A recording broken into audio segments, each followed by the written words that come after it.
I'm the founder and managing director of Spacehubs Africa, a consultancy supporting the commercialization of the African space industry.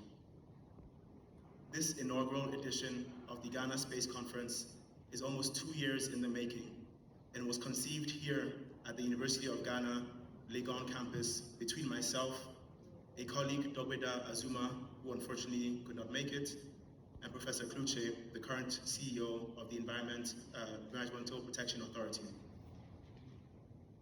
This maiden edition's theme is Harnessing Space Technology for Sustainable Development and Inclusive Growth. When we talk about space science and space technology, many people may be wondering, what exactly is this all about?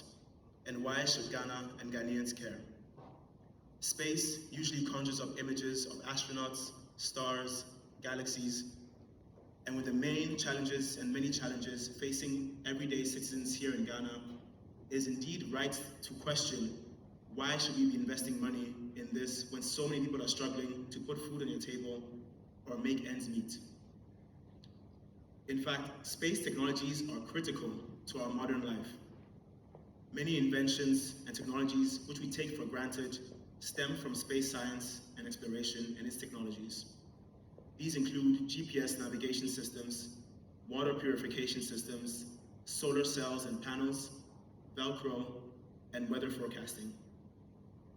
Similarly, and as you'll see throughout the course of the next 2 days, Ghana and Africa are no strangers to the space science and technology realm.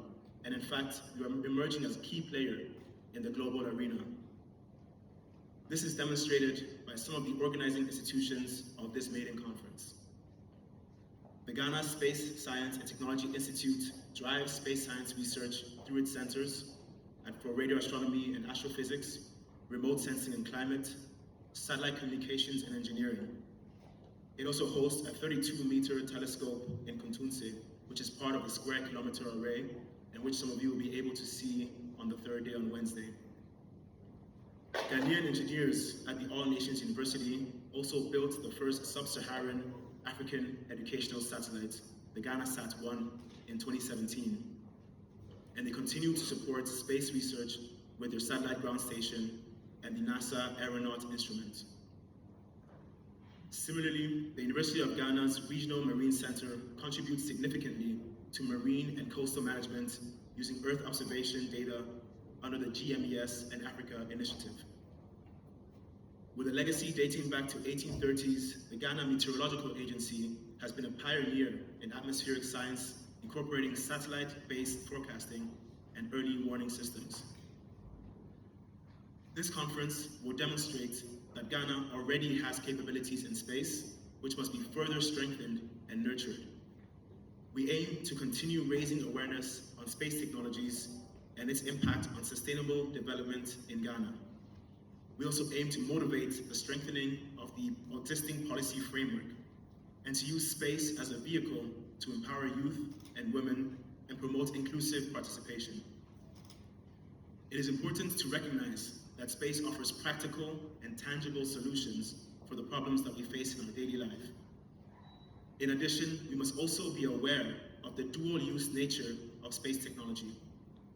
Space and satellite technology has both civilian and military applications. As we harness its power for sustainable development, we must also advocate for its peaceful use for the benefit of all humanity. And we must also use it to protect and safeguard our future. At Spacehubs Africa, we believe that talent without supportive infrastructure is just potential. Our mission is to build an ecosystem which nurtures startups and SMEs, turning African ideas into scalable solutions for global challenges. This conference is made possible by the commitment of our partners. I extend my sincere gratitude to the host of this conference, the Environmental Protection Authority, and its CEO, Professor Kluche, as well as the scientific host, the Ghana Space Science and Technology Institute, and its director, Dr. Tando. Similarly, this wouldn't have been possible without the support of the Ghana Meteorological Agency, the University of Ghana, the All Nations University, and the Conference Secretariat Agbedas Consult. Lastly, I would also like to thank our gold sponsor, DARA, as well as our silver sponsor, Reese and GMES in Africa. Thank you all for being a part of this historic event, and welcome to the Ghana Space Conference. Thank you.